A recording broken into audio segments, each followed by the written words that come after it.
Hello everyone, welcome to OMG kitchen. இன்றைக்கி இந்த வீடியோவில் முஸ்லீம் கல்யாண வீடுகளில் பிரியாணிக்கு சைட் டிஷ்ஷாக கொடுக்கக்கூடிய இந்த தக்காளி பச்சடி எப்படி பண்ணுறதுன்னு பார்க்கலாம்.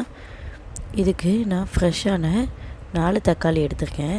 தக்காளி இந்த மாதிரி நல்லா பழுத்து பழமாக இருக்கணும், அப்போ ஸ்வீட்டுக்கு ரொம்பவே நல்லாயிருக்கும். இப்போ இந்த தக்காளியை இந்த மாதிரி எக்ஸ் மாதிரி கட் பண்ணிக்கிறேன்.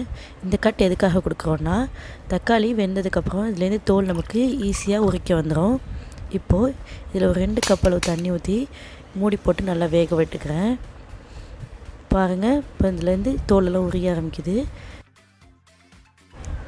இதை ஆஃப் பண்ணிவிட்டு நம்ம அடுத்தது இதை நம்ம கோல்டு வாட்டரில் போட்டுக்கப்புறம் இப்போ சூடு கம்மியானதும் இந்த தோலெல்லாம் உரித்து எடுத்துக்கோங்க.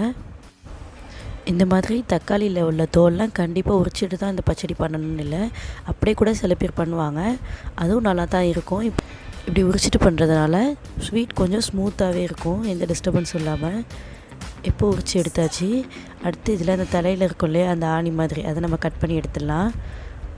இதை எடுத்துகிட்டு நம்ம இது கூட ஒரு 4-5 பேரிச்சம்பழம் நான் எடுத்து வச்சுருக்கேன்.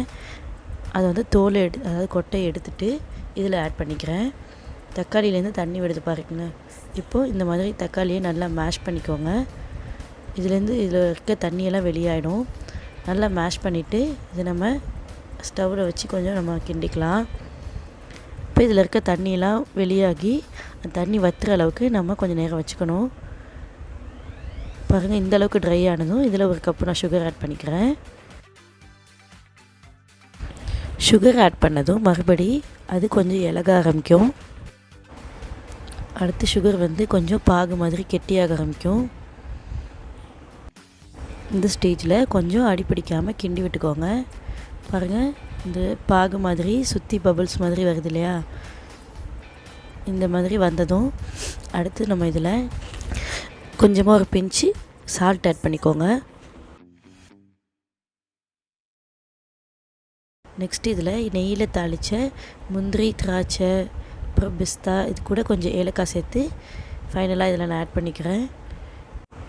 யூஸ்வலாக இது வந்து கீ ரைஸ் அண்ட் பிரியாணி கூட முஸ்லீம் வீடுங்களில் ஸ்வீட் ரெசிபியாக வைப்பாங்க. இது டேஸ்ட் அப்படியே அல்வா மாதிரியே இருக்கும். இந்த ரெசிபியை கண்டிப்பாக ட்ரை பண்ணுங்கள். அதோடு நம்ம சேனல் OMG கிச்சனை மறக்காமல் சப்ஸ்கிரைப் பண்ணிடுங்க.